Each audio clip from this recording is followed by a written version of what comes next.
Green leafy vegetables are the bedrock of anyone's healing, okay? If you have any health condition and you're not adding greens to your diet, then you will not make as much progress as if you do. Yes, I can say that because I know the difference greens have made to my diet. Now, there's also an issue. Some people just can't stand eating greens. If you're one of those people, I have a solution for you. Make a super green powder. This is the best time for me because look at me, I'm in my garden and you can see these things are in maximum bloom. Yes, we have greens going crazy, and this is all organic, by the way. This is all organically grown. So I want to show you how you can make a super greens powder. You can use any greens you want. Today, this is cauliflower greens. I also have kale. You can use whatever greens. You can use Swiss chard. Over there is Swiss chard. You can use rockets. You can use the brassica family are the best. Okay, so broccoli, calabrese, cauliflower, cabbage.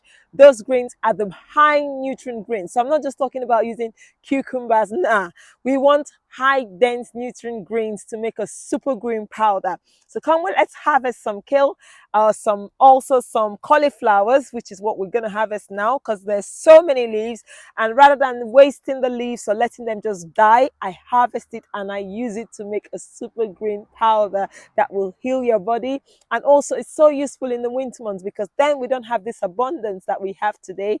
So the best time to do it is now in the summer. If you can't grow yours, this is the time you can buy it really cheap wherever you live, and it's so fresh and also affordable. Farmers markets are the best place to buy them. Anyway, come with me, let's do this. I know some of you are not aware that you can actually eat this green. So this is what cauliflower leaves look like. These are like massive leaves, and they're actually edible. So this is what I'm gonna do because I don't want to take all the waste home. I'm just gonna go ahead and strip it. Oops, it's not worked. And just strip all the green stalks off. I could take this home and juice, but I'm not juicing in the next couple of days. So I'm gonna just strip it and leave it here to make compost, okay? When you're looking for your brassica leaves, these are two totally different vegetables. This is purple sprouting broccoli. This is what we get in the winter, and this is a cauliflower leaf. They're all edible. When harvesting your brassica leaves, try not to take too much leaves because it needs the leaves for its production of the flower, like the cauliflower, but the lower leaves end up going to waste. So I just take about a couple, two on average from each plant, and I save myself the trouble by inspecting it here and also stripping this here before going home. Hey, look, I have an avocado growing in here from my compost. It's such a shame I can't really grow this in the UK. Look at that, self-seeded avocado.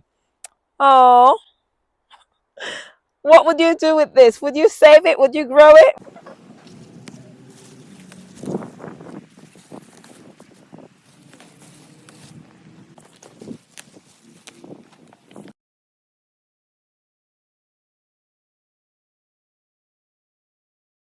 Back home, we have washed all our vegetables like I did mention at the allotment, and what I have to do is I have to use the salad spinner to ensure as much as possible it's dry. So this is what I have here, wild rockets. Just rinse them, put them in the salad spinner. Now when it comes to washing your vegetables, not teaching you to suck eggs or anything, this is entirely optional. You can use sodium bicarb, apple cider vinegar, especially if they're not organic. I personally did not use any of those here because you saw they were mostly netted and had little or no, bugs around them. In these ones, I had a few slugs because that's common with sort of lettuces and radicchio, but I gave them a good rinse with a shower and soaked them and got rid of this, slugs and any other debris. So it's all really entirely optional, but for me, I want this thing to remain as fresh, and I do want some of the beneficial microbes that could be destroyed by washing, but we don't want the negative microorganisms. Okay, this is what I've done with the salad spinner. This is a real old spinner. I've had this for, gosh, more than 12 years. So it's really old and it was cheap then. You can buy salad spinners anyway. And you have a little bit of water. That's just a little vegetable there. and just strain it out and give it another spin. Just to make sure there's no liquid left. That's it. And you can see it's literally empty and dry. And now we're going to pop it into our rack or onto our rack. This has got a mixture of, Swiss chard, beet greens. I've also got kale, different varieties of kale. And I'm going to add the rocket. So this is the variety one. And this is your super green mix, guys. This is what you need to heal your body. You can use them fresh, but I find it's way easier for me to process this over the summer months, and then in the winter I have it. It's readily available. It's always cheaper to buy these things, when they're in season. In the summer, it's everywhere, whereas in the winter you have them fewer and they're more expensive. So for me, growing it, this is why I do this, but then you can do this even if you don't grow it. So let's pop this in the oven. And like they do, this is one I made earlier. It's nice and crispy, and we're going to powder this. When using your oven, which is what I do, I just use this at about 45 degrees. This is a manual oven, so it's even more difficult to control, but it works all the time. I end up with just freshly dehydrated vegetables and not burnt. Just keep it at about 45 to 50 degrees Celsius. I'm not sure what that is in Fahrenheit, so maybe I'll convert it and put it up there for you. And it works every time. It has to be a fan oven though. So if you don't have a fan oven, I'm not sure a gas oven will work, or you can just use a dehydrator. Using our blenders, it's empty and dry.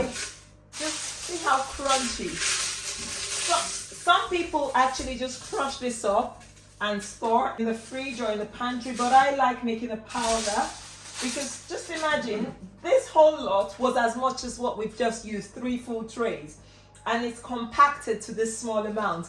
And the benefit of that is less storage space in my freezer, and also it's easy to travel with if you need. When I started dehydrating my own food, I really had respect for dehydrated like food powders, because it takes a whole lot to give you a little lot. So it is a lot going in there, and you don't need a lot. Like, trust me, this handful will probably give you a spoon, and that spoon is more than enough for your smoothie. You need only a little bit, which is such a good thing, otherwise we won't even bother doing this, but it's really saves some storage space. Because I know I have some moisture in here, I'm not going to store this in the cupboard or the pantry. I'm going to put this in the freezer, or I'll go further and dehydrate it into a finer powder. Like I said, you can store this as it comes like this, but don't put this in the pantry until you've made sure there's no moisture. And the simple way I do that is I just let this dehydrate again for another hour or so, and there you have it.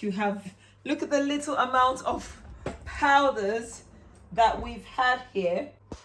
And for storage, I'm just going to put the whole lot into a jar that I have labeled when it's properly dehydrated. So that will go into that jar.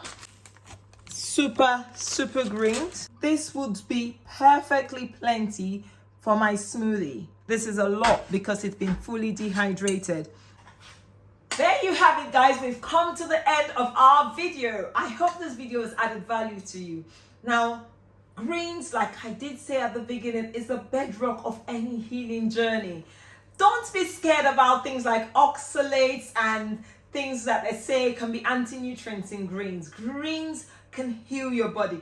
Obviously, you have it with other things, but adding more greens to your diet would heal you. Yes, people are coming up with saying some greens have oxalic acid. Yes, and a lot of other foods do have anti-nutrients, but a combination of a balanced diet packed full of rich leafy green vegetables healed me, and that's why I'm sharing this with you. I hope you've enjoyed the video. Has it added any value to you? Give us a thumbs up, and if you haven't yet, kindly subscribe to the video. I really appreciate you coming back to watch this, for those of you coming back again and again. And until next time, I'll see you in another video. Bye.